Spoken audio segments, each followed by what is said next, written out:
The RGB20SX is up against some serious competition. I've got the M18, lol, just kidding. You've got something like the Miu Mini Plus, quite affordable, has got Onion OS, very nicely made, and I've made a video about how this is the GOAT of retro emulation. It's one of the best. Then I've thrown the RGB Max 3 in here, not a vertical device, but it's PowerKitty's own device that is very nice, affordable, similar kind of crappy D-pad, and you aren't into this funny square screen, well then why are you here? But this is a very nice alternative. Then I had to put Retroid's RP2S in here. This is $99 on their website, but with shipping, you're gonna spend quite a bit more. This is definitely a worthy contender because it is more of an all-rounder. It's far more premium, and if you are in the market for a very, very, very nice device, I would highly recommend this. I picked this up now for this review and thought to myself, damn, I need to put this next to my bed again because this is my favorite device. Then going back to vertical devices, you've got the RG35XX Plus, you've got the RG35XXH, which my friend Shem really loves, but sticking with vertical devices, this is Anbinec's answer to this, and it is affordable. It's a lot cheaper than this. Obviously, it's got less performance, but it is very compact. It's very well made. It's arguably better made than this. And so this is a great contender, but if I'm going to choose between this and the Miu Mini Plus, the Miu Mini Plus is going to win every single time. Then I wanted to include the funny playing Game Boy Color. This is just a wonderful novelty item. It is a DIY Game Boy Color. It takes cartridges. Obviously, you can get a flash card for it, but that is going to push the price up quite considerably when comparing all of these. If you want something more authentic, then this is a great alternative. But when it comes down to it, the real competitor is PowerKitty's very own RGB30, and we're going to go through this video. I think to save you some time, I do think the RGB30 is a better option, obviously with some concessions to that, so let's get into the video. So we're going to spend most of our time comparing these two devices because I think they are just, perfectly matched. Obviously, they're pretty much the same thing. The RGB30 is PowerKitty's horizontal version of this, and we're going to look at the D-pad and that, and it's pretty much all just the same except in a vertical form factor. First, we are going to jump into the controls and we're going to compare those. So in my D-pad test going from Street Fighter wasn't too bad. I could do my, Shoryukens and Hodoukens and all those things. Not maybe the best, but it worked fine.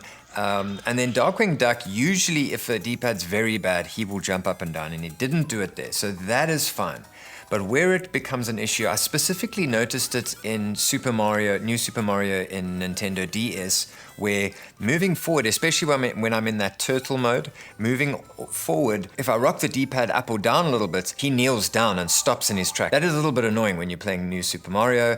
And then Contra, it's shocking in Contra where he just does diagonal walking. It was a little bit better on the RGB20SX. I really think this is going to vary depending on the units and how it was manufactured on the day. Now there is a fix for this. You can get some electrical tape and you can cordon off some parts of the sensors inside your device. That can backfire on you, but it is a way to go and you can mod it and fix that. And so if you do decide that you really love this device, don't let that hold you back because there is a mod to fix it. And real world everyday life, it's not the worst, but it is what it is. It's not the best D-pad, and that's frustrating because that is the thing that you use to play games. So it is a little bit annoying. And then to argue with myself a little bit, the RGB30 has been my go-to retro emulation device, especially for Game Boy and that sort of thing. But if this is the only device you're going to own for a very, very long time, that is going to be frustrating because you're going to have one device and the D-pad's not going to be very good. And then also, this D-pad, to hop on a little bit, has these sharp edges. It's a little bit difficult to show on screen because it doesn't look too bad here, but they are very sharp. I've always liked the action buttons on these. These are the same action buttons that you find on the X55. Anbinec kind of doubled down on these, and I like them. Some people moan about them, but there's enough travel on them. I like them. They've got a nice sort of squishiness to them. Great action buttons, in my opinion. And then these action buttons, function buttons, start and select, not as bad as the triggers and stuff on their X55, a little bit muted, but they are very clicky. And then this function button, also clicky, but doesn't do anything on this operating system, so it's very strange. And then something that can bug you in real world testing is that when you use the volume button up and down, It only works on single presses. If you press and hold, the volume doesn't go up or down. Now, these trigger buttons are definitely better than PowerKitty's RGB20S, which I just never liked the device. I just couldn't get on board with it. These are better in terms of the design and all that kind of thing. But the problem with these is they're very sharp on the underside here. They haven't been chamfered properly. And look how much they jut out. This already sticks out a lot. That makes it even worse. And that brings me on to the fact that we are going to fix it with these specialized trigger buttons from Joe Bleeps. And that is a good segue into today's sponsor. 3D printing is pretty commonplace these days, but to get good 3D printing is difficult. PCBWay take away the confusion and worry that you're going to end up with a 3D print like this with their handy dandy online ordering system. Simply drag your 3D file here, tweak any specs that you need to, and order. And if you get stuck, there's always the online chat at the bottom right of your screen. Thanks again to PCBWay for sponsoring today's video. So in terms of design, the RGB30, I'm just putting it against the box here, is pretty hard to beat. This sort of simple candy bar design is really special, and it does give it that X factor. By the way, how nice is the new packaging for the RGB20X? Putting this on the box here, I mean, those flared shoulders are quite bad, but the shoulder buttons make it even worse. And we'll sort those out now with Joe Bleeps' trigger buttons. And then I'm actually disappointed that I said to Go Game Geek that I want the orange one. This is a more serious device, you know. Retro emulation is a serious business. I feel like if I just got on a plain black one, they don't have a plain black one, but the clear black, clear white, the clear blue, I might be getting that one, but I actually think the clear black would have been ideal. And then if they had just flattened this design, it could have been squarely aimed at the analog pockets, a cheap analog pocket alternative, but alas. And then performance between these two is identical, and we'll talk about that later in the video. Before we put on those shoulder buttons, let's quickly assess the feeling in hand, because there's certain aspects that the shoulder buttons won't fix. Now, if I hold it here in the middle, it's hard because you've got to really kind of pay attention to what's happening in your hand. But if I compare it, the Mu Mini Plus is perfectly balanced. If you put your finger, rest the shoulder buttons there, it's perfectly balanced. And what you actually want, there's another device, I can't remember which one it was, but it was bottom heavy, and so it falls into your hand. I actually think it was the PowerKitty RGB20S, which, like I said, I didn't like it, but that was good about it. This is definitely top heavy, so it doesn't like fully tilt, but I can feel it pulling in that direction down towards the table from the screen side. And that is a problem because I have noticed a little bit of strain in my fingers holding this and pulling the device. And so how you would hold it is either like this and a little bit further up the device so that you can't, if you reach to the sticks, it's a little bit uncomfortable. So that's the one holding position. And the position that I've been holding is like this. And again, the sticks become almost superfluous. I must say, these devices, and we'll get into it, even though they can perform quite well, I just don't think these devices need sticks, because if you're going to buy this, I think they should have geared it towards people who want to play Game Boy, Neo Geo Pocket, those sorts of systems, because it is perfect for that. And if you hold it like this, there's not a lot of strain and you can play those sorts of games in it. Let's put those thingamies on. So installing them was quite easy. It's not exactly the same in terms of how it fits. He's come up with his own design. They were a bit tricky to get in, so just pay attention to how I do that. And here they are. This print is pretty good, but I think that Joe Bleeps had a better resolution printer than what I've managed to use here. So I've got a little bit of an issue with this button. It kind of, every now and again, it'll go in and not come out, which means something is holding it. It's not allowing it to rock back. So I just need to take it out and maybe sand it down a little bit. So as long as you've got freedom of movement, these buttons are going to work really nicely. They clip in.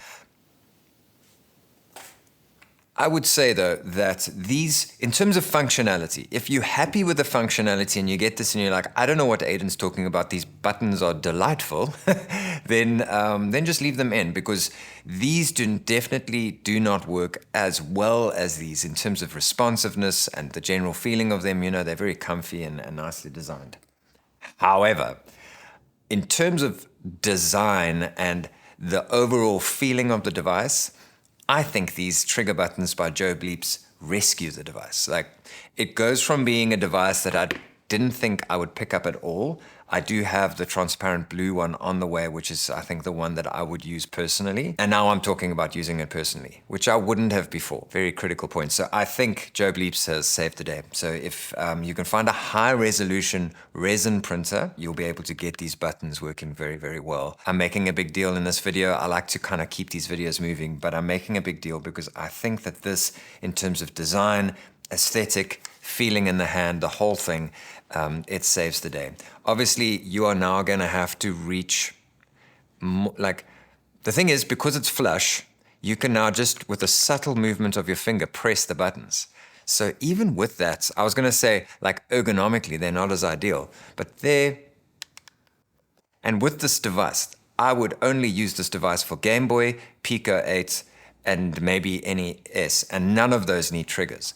So this device is not designed for that. This device is not meant, in my opinion, not meant to be used with systems that use a lot of triggering. So I just use this for save states. And therein lies, I just don't think that PowerKitty should have included these flared thingies.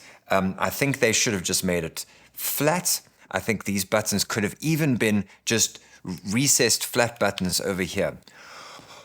Moving on, so quickly doing like a direct comparison with the RGB30. Now, I am a vertical fan, so I immediately thought in my mind that I would prefer this, but every time I pick this up in this video to do like a demonstration, there is something about the fact that these sides are higher than a normal device. But there's something about having more real estate along the side of the device that just makes it a pleasant thing to hold. This is quite a lot to live up to. And I've always said that vertical devices, like the Game Boy, need to be chunky to make them ergonomic. So vertical is always a sacrifice. A thin vertical device is not going to be super ergonomic. And so it really is just for nostalgia that we like it. And some people are vertical fans, but the balancing needs to be right. I feel like it needs to be chunky. And this device is chunkier. And it has slightly better plastic than the RGB30, I think. It feels better anyway. It feels a lot less plasticky. And so it's got this nice chunkiness, the round edge here. And so overall, it does feel quite good in the hand. Like I've mentioned, the balancing is just off. And so you've got a few sort of grip options in terms of how you're going to hold this thing. There's just little incremental things that frustrate you about the device. Not to say that it is a deal breaker, but it's slowly but surely adding up to not having the X factor of the RGB30. Let's have a look. Now let's talk about the screen, because PowerKitty atoned for a lot of sins with these screens, because the controls aren't wonderful on this device. But with these devices, it's all about that 1x1 720p screen. If you're looking for an affordable vertical device with a square screen, a beautiful square screen, this is it. This is the device. This is the only device that does that. You can look at the Analog Pocket for over $200, or you can look at this. So there still is a case to be made for it to be an Analog Pocket killer. Let's quickly go outside. I'll be back. So studio lights, light coming through the window at the entrance of my studio here.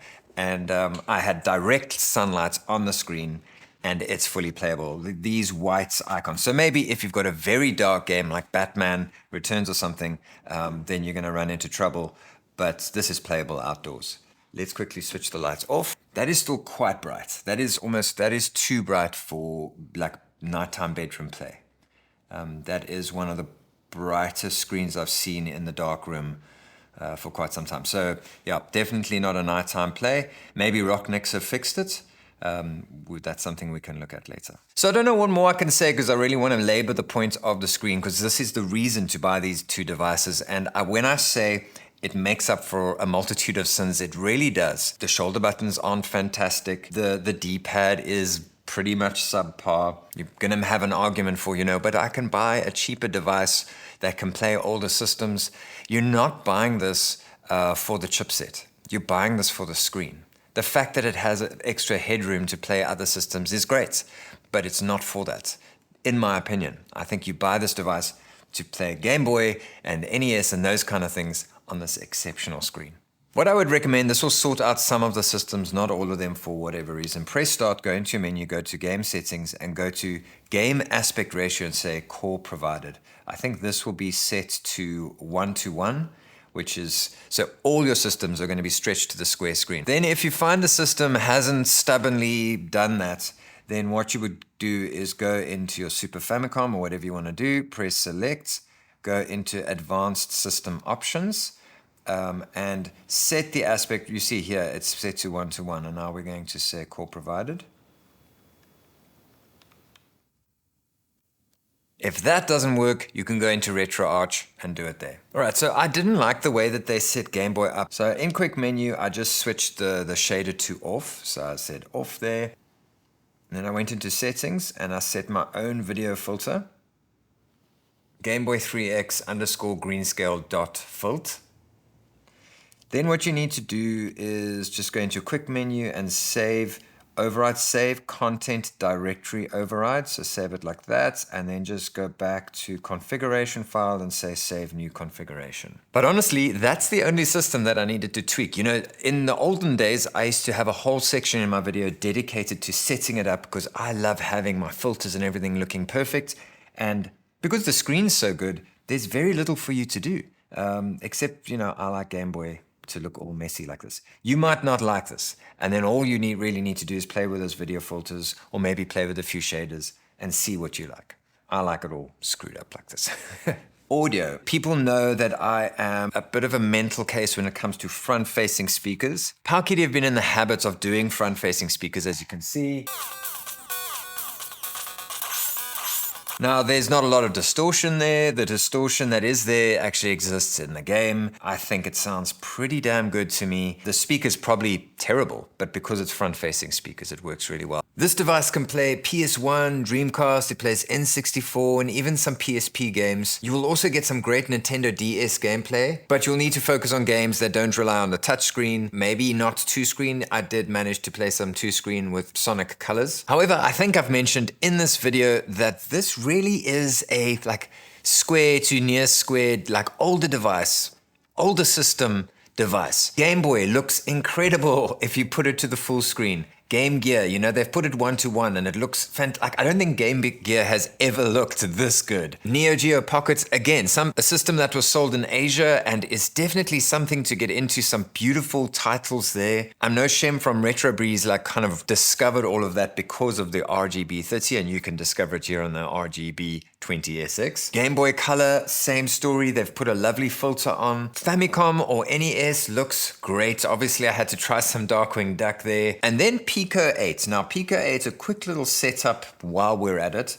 is when you navigate to Pico 8, you want to press select and you want to go to advanced system options, and integer scaling, you want that off just so that it uses the full screen. If you want full integer scaling, you can leave it on. I really think just utilizing that screen is great. Crystal is cozy and stuff, a channel that I've had on the podcast. She recommended this game, My Chan's Sweet Buns, and I played this on holiday recently and I quite enjoyed it. There's a small little learning curve to it and you've got to fulfill these orders, and you just go through and it gets more difficult as you go along.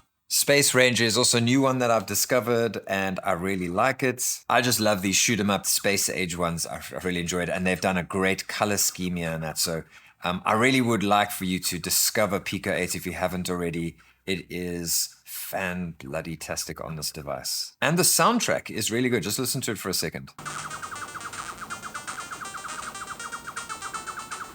Does it have the X factor of the RGB30? You know, the RGB30 has got this beautiful, flat, blocky design, and there's something very special about it.